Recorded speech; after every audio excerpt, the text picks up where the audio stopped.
오늘 예배는 좀 형식을 좀 달리해서요. 찬양 후에 우리가 함께 좀 공동으로 기도하는 공동 기도문을 읽고 말씀을 듣도록 하겠습니다.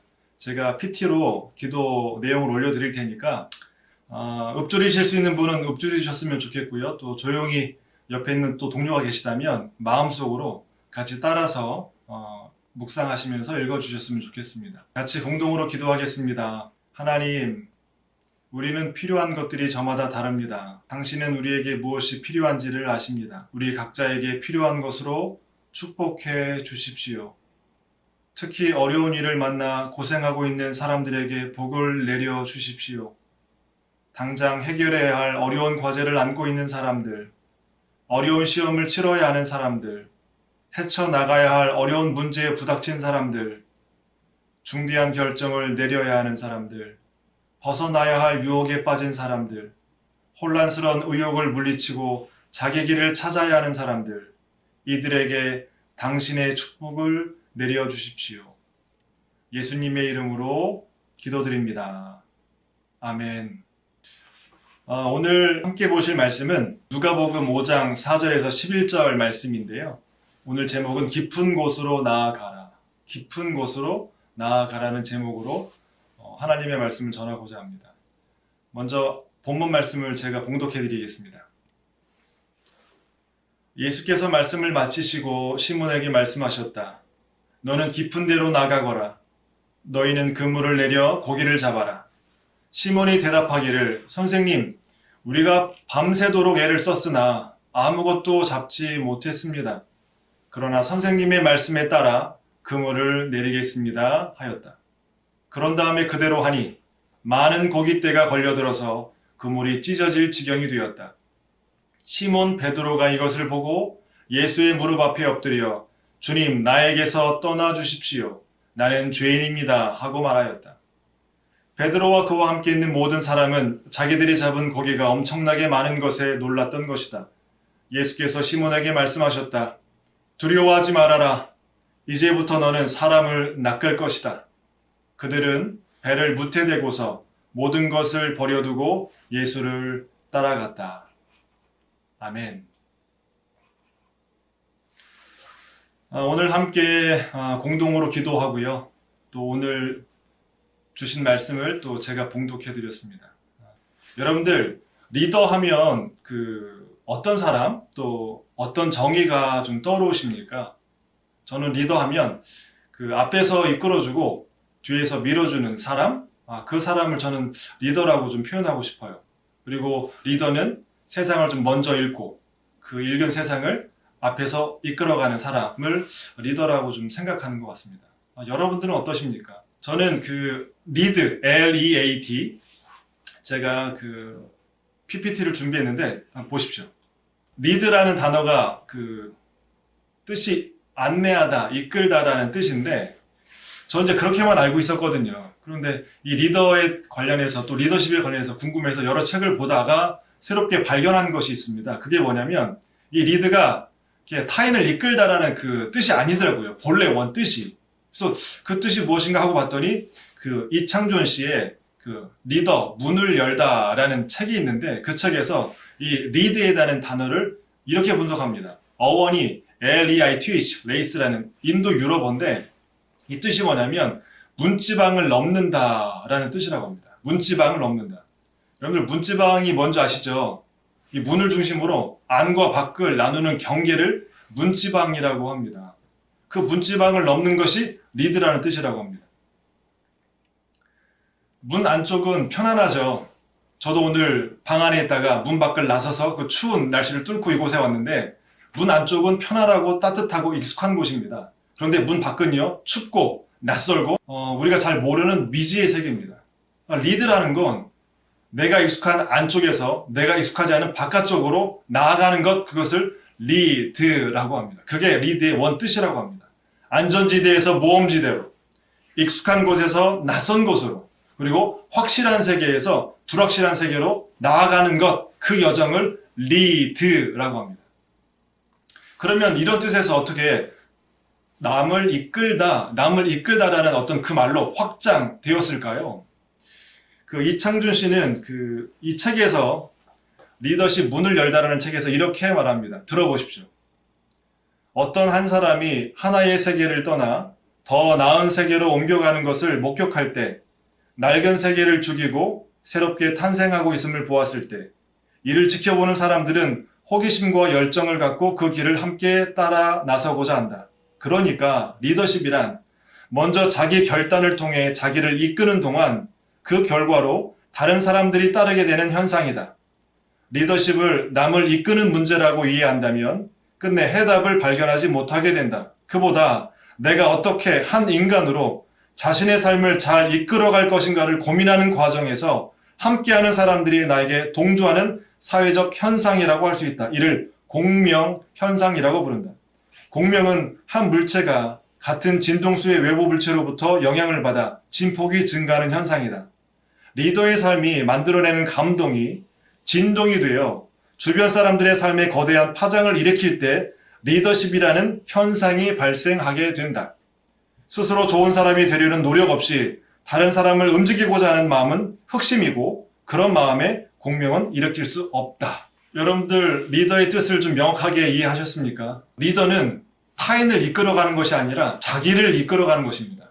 내가 목표로 한 그곳, 문 안쪽에 있는 것이 아니라 문지방을 넘어서 문 바깥으로 나가는 자기를 이끄는 것, 그것을 리더십이라고 하고 그 리더십을 통해서 누군가 따라오게 될 때 그 전체를 리더십의 영향이라고 말씀드릴 수 있을 것 같습니다. 여러분들 예수님 하면 어떤 분으로 좀 생각하시고 또 기억되십니까? 저는 예수님 하면 오늘 그 리드라는 말에 빗대어서 설명드린다면 문지방을 넘어선 사람, 문지방을 넘어서 다른 세계로 나아가신 분이라고 말씀드리고 싶어요. 예수님도 33년의 정말 짧은 삶을 사셨습니다. 30살까지는 집의 가장으로 아버지의 일을 이어서 몫으로 동생들과 어머니를 모시고 살아가던 30살까지는 집의 가장으로 아버지의 일을 이어서 몫으로 동생들과 어머니를 모시고 살아가던 그런 그 가장이었습니다. 30년의 삶을 살고 이제 공적인 삶을 살기 시작할 때 세례 요한을 통해서 이제 세례를 받으시죠. 세례를 받으시고 하늘의 음성을 듣게 됩니다. 너는 내 사랑하는 아들, 내가 너로 인하여 기뻐하노라.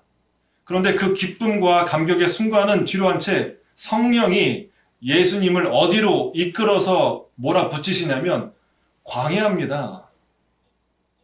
광야는 풀 한 폭이 없는 뜨거운 사막, 밤에는 엄청나게 추운 불모지 땅이 광야입니다. 그 불모지 땅으로 예수님을 몰아내십니다. 더군다나 그 아무것도 없는 곳에서 예수님은 42일 동안 금식, 아무것도 안 드시고 그 속에서 지내십니다. 여러분 생각해 보십시오. 3일을 금식해도 이게 몸에 기력이 빠지고 모든 것을 할 수 없게 되는데 40일을 금식한다? 인간으로 생각할 수 없는 차원인 것 같습니다. 그 광야에서 또 먹지 않고 40일 동안 예수님은 무엇을 하셨는가? 기도하셨습니다. 내가 이 땅에 왜 왔고 내가 이 땅의 삶을 살아갈 때 무엇을 해야 하는가? 내가 하나님의 아들로서 이 땅에서 무슨 삶을, 어떠한 삶을 살아야 되는가? 40일 동안 고민하고 기도하셨습니다. 아무것도 없는 광야에서. 예수님은 그 곳에서 이것을 깨닫게 되십니다. 그리고 회당에서 이사야의 말씀을 읽으시면서 내 사명은 이것이다라고 선포하십니다. 들어보십시오. 주님의 영이 내게 내리셨습니다. 주님께서 내게 기름을 부으셔서 가난한 사람에게 기쁜 소식을, 주님께서 나를 보내셔서 포로된 사람에게 해방을, 눈먼 사람에게 눈뜸을, 억눌린 사람을 풀어주고 주님의 은혜의 해를 선포하게 하셨다. 그 말씀이 예수님께서 40일 동안 금식기도 하시면서 받은 말씀이고 사명이셨습니다. 그 사명대로 예수님은 사셨습니다. 길 없는 곳에 길을 내셨고 아무도 가지 않는 곳에 가서 수많은 생명들을 건지시고 살리셨습니다.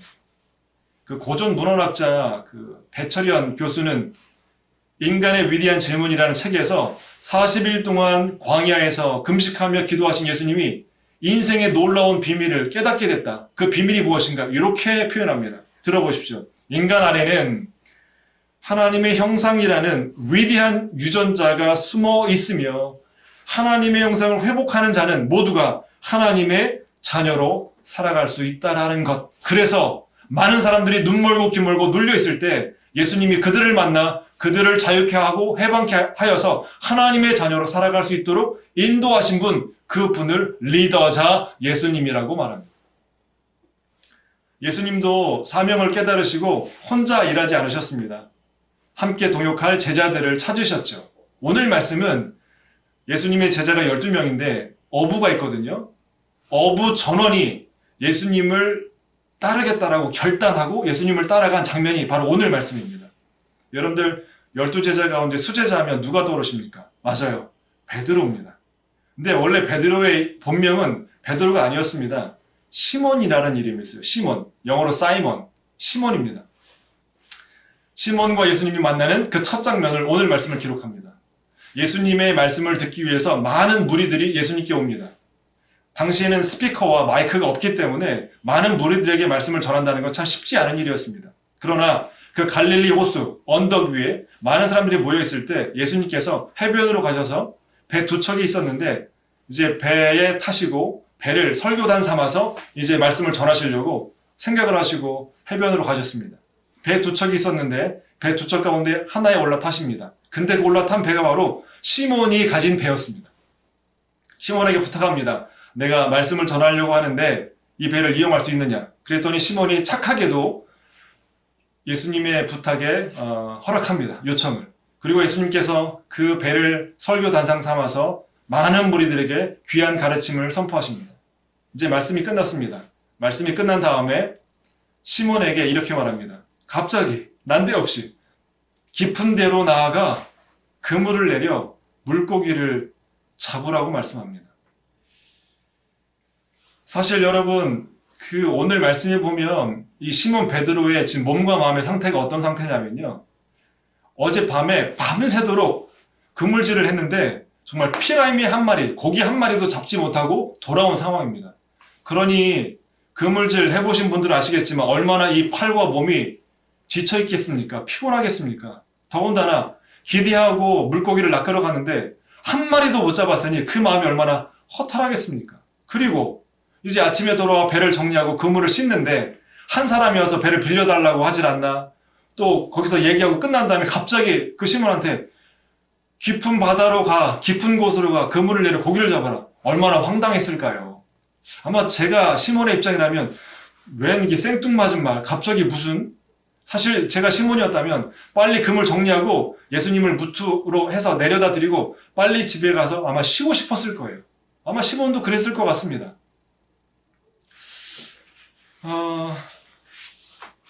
근데 그 시몬이 이렇게 말합니다.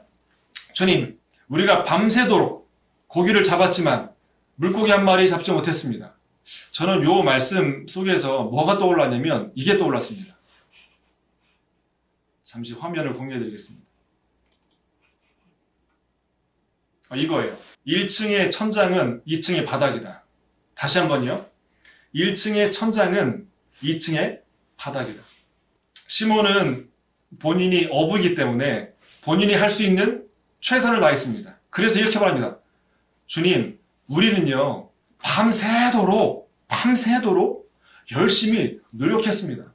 저는 어부고 이 갈릴리 바다 구석구석을 알고요. 어느 시간대에 어느 장소에 물고기가 있는지 너무 잘 아는 베테랑 어부입니다. 그래서 우리는 그 지식을 가지고 우리가 저 혼자가 아니라 어부인 우리 모두가 밤새도록 했는데 물고기 한 마리도 못 잡았습니다. 깊은 곳으로 가서 물고기를 잡으란 말은 저는 좀 납득이 안 됩니다. 납득이 안 됩니다. 아마 이런 의미였을 겁니다. 좀 빗대어서 말씀드리겠습니다. 우리나라가 지금 이제 1948년 건국 이래 많은 세월이 흘러왔습니다. 그 건국과 함께 또 60년대 산업화와 함께 70년대, 80년대 민주화와 함께 정말 성숙하고 또 발전한 우리 대한민국이 됐습니다. 그게 오늘 PT를 보시면 1층의 모습입니다. 정말 우리의 선배들이, 우리의 정말 그 앞선 선배들이 피땀 흘려 건국과 정말 산업화와 민주화로 정말 지금의 모습, 정말 아름다운 모습을 만들어 왔습니다. 그런데 지금의 시대는 이제 그걸 뛰어넘어서 선진화로, 그리고 특별히 코로나19로 인해서 새롭게 맞이한 환경 속에서 새로운 삶을 살아가야 되는 환경에 처했습니다. 사실 1층의 천장은 우리가 바랐던 최고의 모습이었을 겁니다. 그리고 그 모습을 동경합니다. 왜요? 그걸 성공의 열매로 결실을 맺었기 때문에. 그런데 사실 2층에서 보면 그 천장은 바닥입니다. 무슨 말씀을 드리려고 하냐면 1층의 과거의 문법은 2층에 새로운 문법을 필요로 한다는 것입니다. 과거의 문법은 더 이상 무용지물이 된다는 것이죠. 어부인 시몬이 밤새도록 함께 노력하며 애썼지만 그 결과가 무엇이었습니까? 한 마리도 낚지 못하는 거였습니다. 한 마리도 잡지 못했던 거였습니다. 그 절망의 순간에, 그 바닥을 치는 순간에 예수님께서 말씀하십니다. 깊은 곳으로 나가 그물을 내려 고기를 잡아라. 오늘 말씀해 보면 이 시몬이 되게 중요한 결정을 한 것이요. 앞에 얘기합니다. 우리는 밤새도록 그물을 내렸지만 고기 한 마리도 잡지 못했습니다. 이게 중요합니다. 그러나 제가 1층의 삶을 최선을 다해서 살아봤습니다. 그러나 안 되더라고요. 그러니 예수님께서 말씀하신 그 새로운 법, 깊은 곳으로 나가라는 그 법을 따르겠습니다. 제가 하겠습니다. 라고 배를 몰고 나갑니다. 전 이게 중요합니다. 우리 삶에 그러나가 필요합니다. 지금까지는 그러했지만 그 성공 경험을 내려놓고, 그러나 주님께서 말씀하신 그 깊은 곳으로 나아가겠습니다. 라는 결단이 필요합니다. 그래서 그 결단과 함께 시몬은 배를 몰고 나갑니다. 그 결과 어떻게 됐는가? 오늘 말씀 누가복음 6장 7절입니다. 그대로 하니, 중요합니다. 그대로 하니 많은 고깃대가 걸려들어서 그물이 찢어질 지경이었다. 그래서 그들은 다른 배에 있는 동료들에게 손짓하여 와서 자기들을 도와달라고 하였고, 그들이 와서 고기를 2배 가득 채우니 배가 가라앉을 지경이었다. 여러분들 보십시오. 밤새도록 그물을 던졌지만 한 마리도 잡지 못했습니다. 그런데 전혀 생각하지도 못했고 정말 기대하지도 않았던 그 깊은 곳으로 나가 그물을 던졌을 때 2배가 물고기를 담아도 흘러 넘칠 만큼 어마어마한 물고기를 잔뜩 잡았다고 말합니다. 시몬이 여기서 무엇을 깨닫게 됐을까요? 시몬이 여기서 무엇을 경험하게 됐을까요? 이 장면에 숨은 의미가 있습니다. 깊은 곳으로 간 시몬. 누가복음의 저자는 시몬을 더 이상 물고기 낚는 어부가 아닌 심연을 경험한 새로운 인간으로 표현하기 위해 5장 8절에 보시면 이 PT에 빨간 글씨가 있죠. 시몬 베드로. 이 시몬 옆에 베드로가 또 하나 이름이 붙어 있습니다.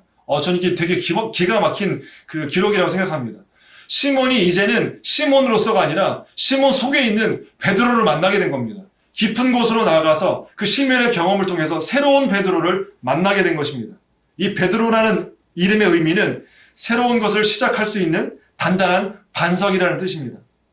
새 이름을 얻게 된 시몬은 배 안에 서 있는 예수님의 무릎 앞에 엎드립니다. 그리고 그 과거의 자신을 버리는 행위로 무릎을 꿇습니다. 그리고 이렇게 말합니다. 주님, 나에게서 떠나주십시오. 나는 죄인입니다. 저는 궁금했습니다. 그 감격, 그리고 시몬이라는 이름 속에 심연의 경험을 통해서 그 물고기를 낚는 경험을 통해서 그 흔들리지 않는 반석을 만나게 되거든요.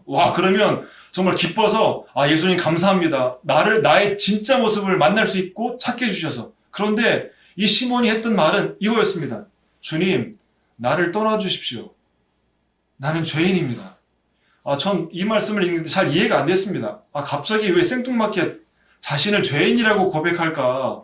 왜 죄인이라고 표현할까? 제 말씀을 묵상하고 자료를 찾는 가운데 이런 뜻이 있더라고요. 성경에서 죄라는 단어가 하마르티아라는 단어입니다. 이 하마르티아는 궁수가 관역을 향해서 활을 쏘는데 관역을 정확하게 맞춰야 되는데 관역을 맞추지 못하고 빗나간 상태를 성경에선 죄라고 말합니다. 궁수가 관역에 활을 맞추기 위해서 얼마나 연습을 많이 할까요? 정말 쏘고 또 쏘고 균형을 맞추고 중심을 맞추고 정말 호흡을 가다듬고 최선을 다해서 집중하여 쏠 때 그 관역에 명중할 것입니다. 그러나 조금이라도 딴짓하거나 두 마음을 품게 되면 관역을 맞추지 못하겠죠. 바로 그 상태를 성경에선 죄라고 이야기합니다. 시몬도 나름대로 어부로서 자기 삶을 충실히 살았을 것입니다. 매일매일 반복되는 어부 생활을요. 그런데 하나님이 시몬에게 주신 귀한 사명이 있었습니다. 그런데 그 사명을 발견하지 못하고 자기의 삶을 꾸역꾸역 살아간 삶을 그물질하며 깊은 곳으로 갔을 때 자기 안에 베드로가 있음을 발견함과 동시에 그 모습을 확연하게 되돌아본 겁니다. 그 모습에 대해서 회개한 것입니다. 그 모습에 대해서 죄인이라고 고백한 것입니다. 하나님께서 주신 사명을 살지 못하고 딴 길로 헤매던 모습에 대한 반성이 나를 죄인으로 고백하게 만든 것이죠. 시몬은 이제 베드로를 발견하고 그 베드로의 삶을 살아가게 됩니다. 그래서 예수님은 이렇게 말씀하십니다. 이제 너는 두려워하지 말고 물고기를 낚는 어부가 아니라 사람을 낚는, 사람을 건지는, 사람을 구원하는 삶을 살게 될 것이다. 나와 함께 가자라고 말씀하십니다. 이때 재미있는 건요. 오늘 말씀에 보면 마지막 11절에 시몬 한 사람만 따라간 것이 아니라 깊은 곳에 가서 그물에서 많은 물고기를 경험한 4명의 어부, 베드로, 시몬, 그리고 동생 안드레, 그리고 야고보와 요한, 요 4명이 전체가 다 그물을 버리고 배를 포기하고 주님을 따라갑니다. 왜요? 자기의 진짜 사명, 내가 어떤 삶을 살아야 될지 그 깊은 곳의 체험을 통해서 경험했기 때문입니다. 사랑하는 여러분, 리더란 어떤 자일까요? 얕은 물가에서 작은 경험을 가진 자는 리더가 될 수 없습니다. 리더란 깊은 곳에 나아가 깊은 곳의 체험을 통해 내가 누구이고 내가 어떤 사명으로 이 땅 가운데 살아야 될지 그 사명을 경험하고 만난 자만이 누군가를 이끌어줄 수 있는 리더가 될 수 있는 것입니다. 여러분들 430년 동안 애굽, 이집트에 노예로 생활했던 이스라엘 백성들 기억하시죠? 그들을 누가 리더해서 약속의 땅으로 인도하였습니까? 모세입니다. 근데 그 모세가 리더자로 세워졌을 때가 몇 살 때인 줄 아십니까? 30살이요? 아니요. 40살이요? 아니요. 50살이요? 70살이요? 아니요. 80살이요. 거의 할아버지죠, 할아버지. 80세가 된 노인을 하나님께서 부르셨는데 그 부른 장면이 어디냐면 모세가 광야에서 양치기였거든요. 늘 광야에서 이제 풀이 있는 곳을 이동해 다니면서 양을 치던 목자였습니다. 그런데 어느 날, 우연찮게도 어느 날 광야를 지나서 좀 더 깊이 들어가 결국 어디까지 들어갔냐면 하나님의 산 호렙까지 들어갑니다. 거기에서 그 깊은 곳에서 광야 그 깊은 마지막 그곳에서 하나님을 만납니다. 하나님을 만남과 동시에 자기의 사명, 노예 생활하는 이스라엘 백성들을 이끌어야 될 리더의 사명을 그곳에서 하나님으로부터 받습니다. 결론입니다. 우리에게 있어서 깊은 곳은 어딘가? 하나님을 만나는 장소입니다. 깊은 곳의 히브리어 단어가, 헬라어 단어가 바소스입니다. 뜻이 뭐냐면 바닥이 없는 시면입니다. 다시 말하면 신의 속성입니다. 깊은 곳에서 하나님을 만나고 깊은 곳에서 자기의 사명을 발견했을 때 그 인생은 달라지게 된 겁니다. 그 삶은 리더의 삶으로 살아가게 되는 것입니다. 사랑하는 여러분, 1월부터 2월 2달 어떤 삶을 사셨습니까? 여전히 안전지대에 머물러 그 익숙한 곳에 머물러 계셨습니까? 아니면 문지방을 넘어서서 익숙하지 않지만 낯설지만 저 깊은 곳으로 나아가려고 한 걸음을 떼셨습니까? 예수님은 2000년 전에 어부 시몬에게 말씀하셨습니다. 그 질문을 오늘 저와 여러분들에게 질문하십니다. 당신은 깊은 곳에 가본 적이 있습니까?